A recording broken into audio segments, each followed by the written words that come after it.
Greetings, kindred. Happy new moon, and I hope you're all doing well. I'm sure many of you have found the last week or so quite intense out there.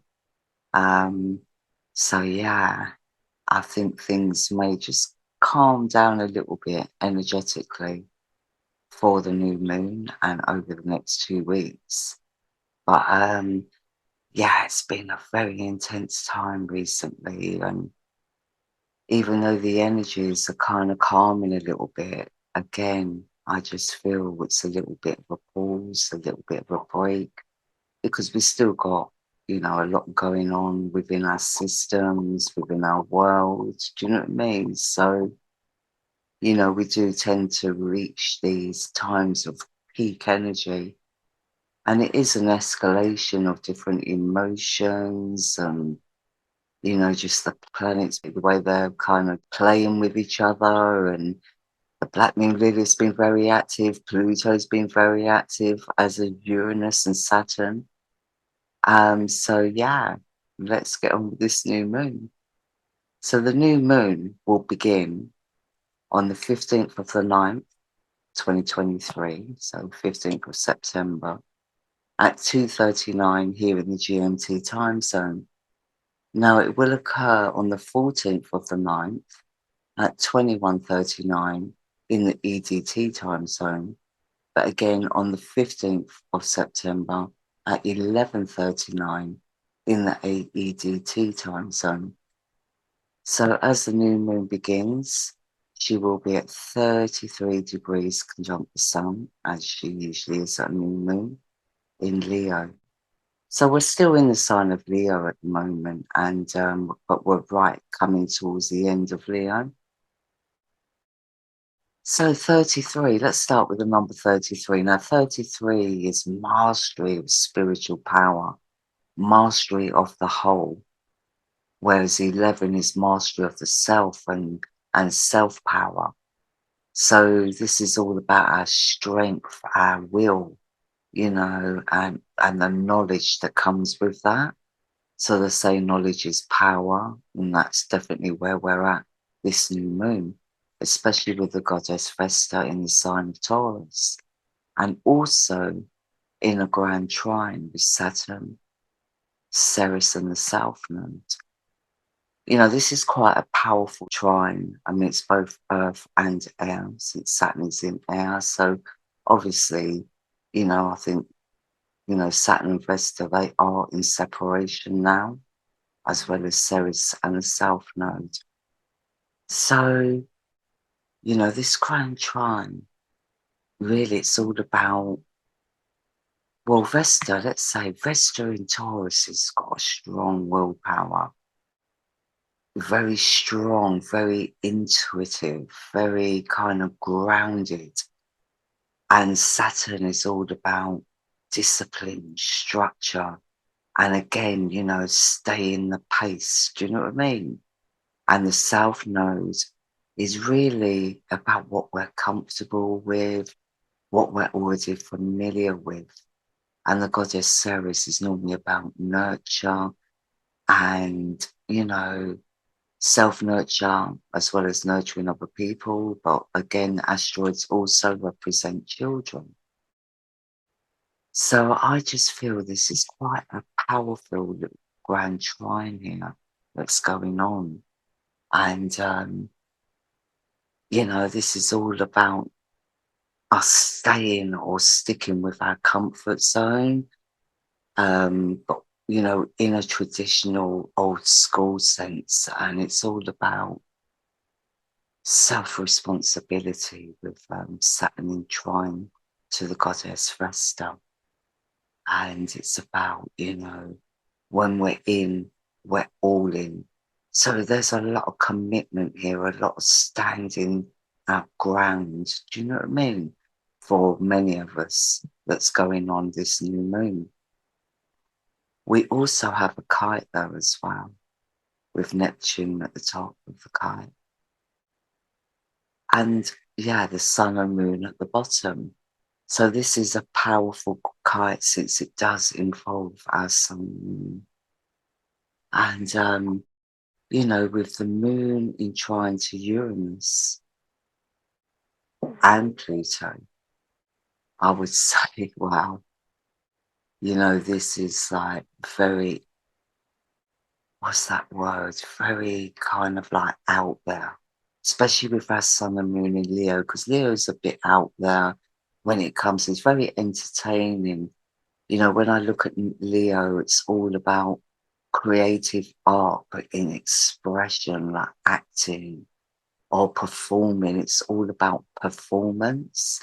So even if we're musical, we're comfortable with performing in front of people. And, we kind of like that. We enjoy entertaining. We enjoy performing in the public place. So I just feel that with this kite, with Neptune at the top, though, sometimes we can be a little bit confused or a little bit, in opposition to our sun and moon. I think there can be a little bit of confusion because we're really being pulled here with the sextile to Pluto and the sextile to Uranus. Now, both Uranus and Pluto have kind of the same agenda in mind, but they work very differently because where Pluto is very controlling, Uranus is not. Uranus is very independent and believes in freedom of choice, freedom of spirit. But Uranus can also be a little bit all over the place. Do you know what I mean? So, with these sextile aspects, I do feel though that there is these opportunities coming in for us to like really get in touch with our intuition, really get in touch with our psychic impressions, like our dreams, our visions, as long as we're adept in that. But I feel, with Neptune in opposition to the moon, it can cause a little bit of confusion. But because the moon is at 33 degrees, I just feel that maybe this kite is working in our benefit for those of us that really know how to piece things together. But, in an unevolved way, it can create a lot of oversensitivity. And I feel that we've already been going through that, because I feel this kite has been ongoing. I'm sure it's the same kite I've been seeing, because the kite I have been seeing has had Neptune on top. So I still think this kite is ongoing, although maybe, the players here on this end of the kite have been a little bit different. I think the sun has been there for a while, at least for a couple of days anyway. So, we also have the Black Moon Lilith 10 degrees in Leo now, in opposition to Saturn. Now, the Black Moon Lilith has been flitting between opposing Saturn and Pluto for quite a while, off and on.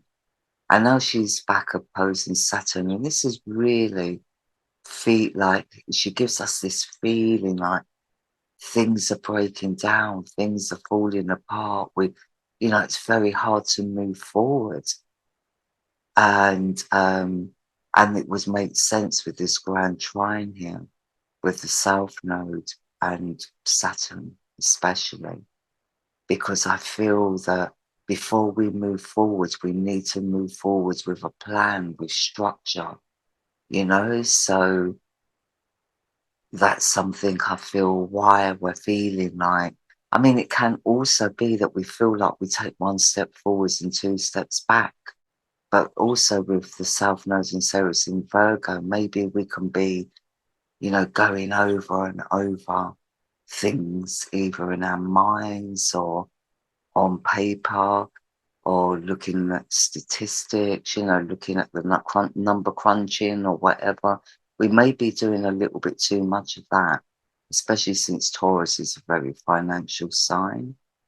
Virgo is very kind of like analytical when it comes to statistics and numbers and to me Virgo is like the accountant. where Saturn is like the executive, you know. So, and Vesta is very dedicated, and in Taurus, very, very dedicated, very, very grounded and standing her ground, especially when it comes to her spiritual convictions or what she's really dedicated her life to. So, you know, Vesta really is all about us fulfilling our mission or starting a mission. And I do feel in Taurus, as she's been transiting through Taurus, it is about, you know, getting some kind of like spiritual leanings grounded in the material world.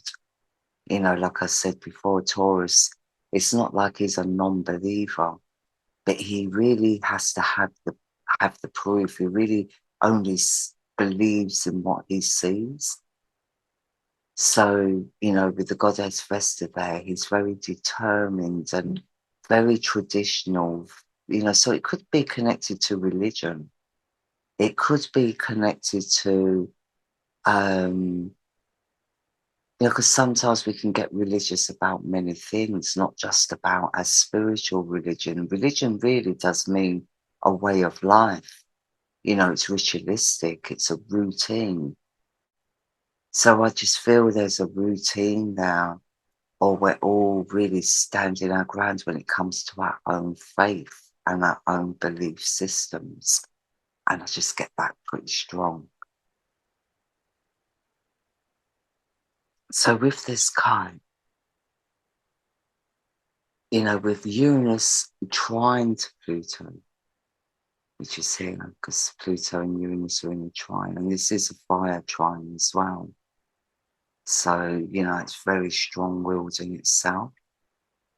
But with this grand trine between them both, it's like, you know, sudden changes, or especially when it comes to reform, but it's a reform that's normally enforced upon us. Do you know what I mean? And with Pluto in trine to the moon and the sun, I just feel that, you know, emotions can be very, very heightened right now. But also this is powerful for manifestations. You know, it also gives us a lot of courage and a lot of self-power. And with the sun and moon again at 33 degrees in Leo, I just feel there's an element of confidence there, an element of strong-willed confidence and stuff like that. So on the whole, you know, many people can be confused and not sure which way to turn, probably in what they believe in right now. You know, when it comes to, you know, fire is all about our inner will, but it's also about our spiritual power and spiritual convictions, you know, and the goddess Vesta, I mean, she's very fiery herself, but she's in Taurus, so she's grounded. Saturn is pretty grounded, but in Aquarius. Now, Saturn used to be the ruler of Aquarius before Uranus was discovered.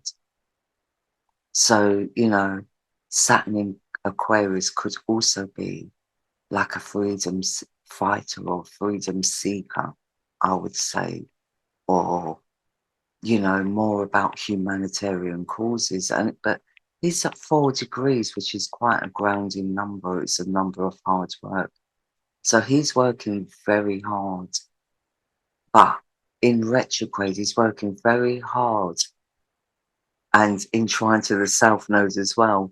To me, he's working very hard in researching the past, where he had solutions back then or when things worked well, so he can bring them forward in the now. You know, and Saturn can also, you know, his energy can also be about corporations, which includes religious institutions. You know, he's more the executive, he's more about the bigger organizations, the corporations and stuff like that. Whereas Jupiter's more into like self-employment and smaller organizations. He's more the marketer more the salesperson, more the front man. So I just feel there's something going on behind the scenes. There's this restructuring program going on, but people out there are kind of trying to direct things, or they're just not willing to change so easily, to fall into, just to be enforced upon. To me, Pluto's very dominating, and Uranus is very kind of like a cat, really. She would fight for her freedom or his freedom. So, Uranus is the ruler of Aquarius, the feminine. Uranus himself is a masculine. So, like I said before, he represents the eunuch, and he was the protector of Aquarius. And Aquarius represents the goddess or the high priestess Nama in Sumerian mythology. So I just felt 5 degrees. This is shifting. So I really do feel there's going to be some sudden moves being made here, especially in Aries. Even though he's coming towards the end of his transit towards Aries, I just feel it's going to be a very shifting energy. In April next year, he will actually move into the sign of Taurus officially, according to the calculations I use, which are astronomical.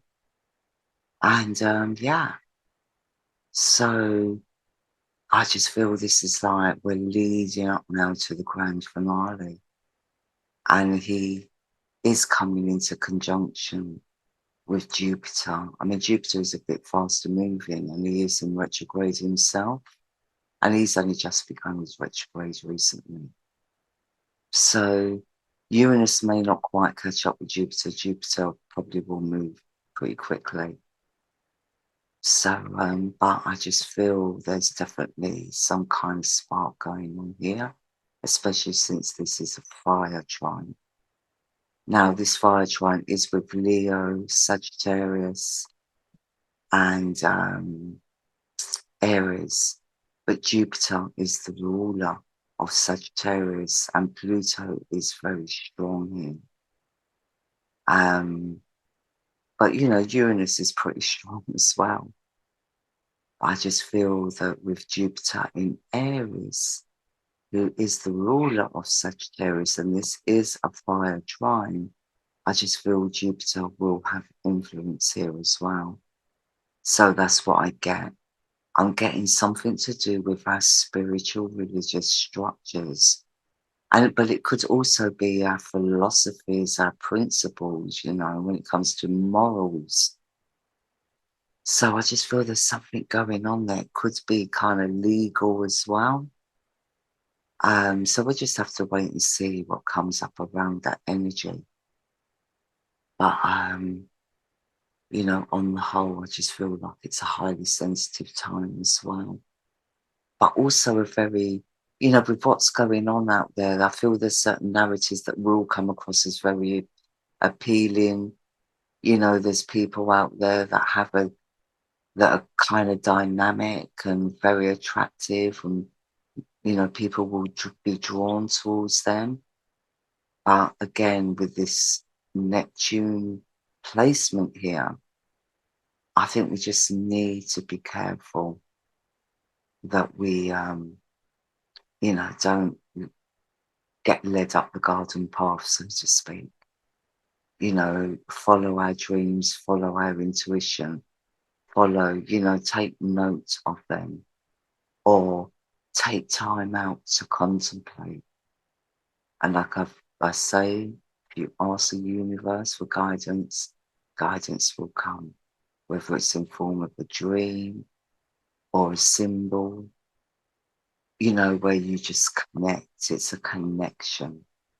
So, when you get that connection and it just feels right in your soul, it just connects with your soul. There's a resonance there. I feel that's that you should listen to. I think when it comes to narratives and stuff like that out there, I think we should be very careful here of jumping on bandwagons as well. So we do have another T-square here as well with Chiron in opposition to the goddess Ceres and the South Node. And they're both creating this T-square towards Pluto. So Pluto is under quite a bit of pressure right now. And I feel, the opposition between Chiron, who's all about the wound that never heals, but the wound we learn to live with and turn it into into a creative project in healing or alternative medicine, any form of healing, whether we do that in an alternative sense or, the more traditional sense. I just feel that there's something maybe going on there when it comes to our personal growth. And that would make sense with the sun and moon at 33 degrees. So I definitely feel this growth spell going on. But with Chiron is squared to Pluto, it could be, this strong urge to fight against, the establishment or the traditional values. This is a very uncomfortable time, or this energy is very uncomfortable because it does push us out of our comfort zone. And like I said, the Grand Trine is all about us staying in a comfort zone. So this T-square is pushing us out of our comfort zone. So I do feel in a way that Uranus has got a lot more power here than maybe Pluto. Because Pluto is under this intense energy and it's all about growth. I don't know, I think the shift that Uranus is going to make is even going to be overwhelming for Pluto to deal with. And I just feel that on the whole here, what I'm seeing, it's like some of us can feel like we're walking on broken eggshells. So, we just need to watch out for that. But it's a very uncomfortable energy going on here as well. But we can also be in self-denial with this opposition with Chiron and the goddess Ceres. Do you know what I mean? So sometimes we can cut our nose to spite our face. So we just need to be aware of that as well. We need to be structured. We need to only be moving forward if we are moving forward in a way where we know where we're going. We need direction. We need focus. We need stability. But also we need energy within ourselves. So I definitely feel this is a regenerating time.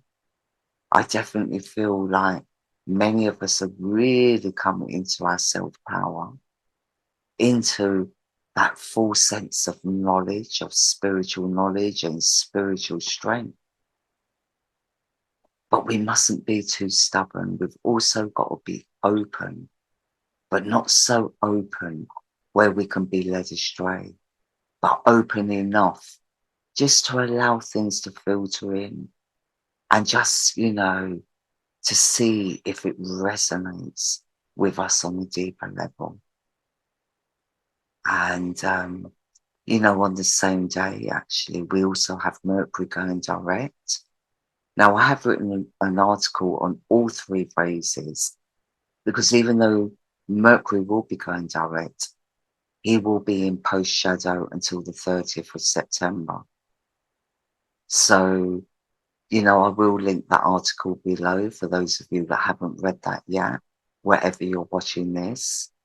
If you're watching it on FB, you'll be taken to my website anyway to be watching this video.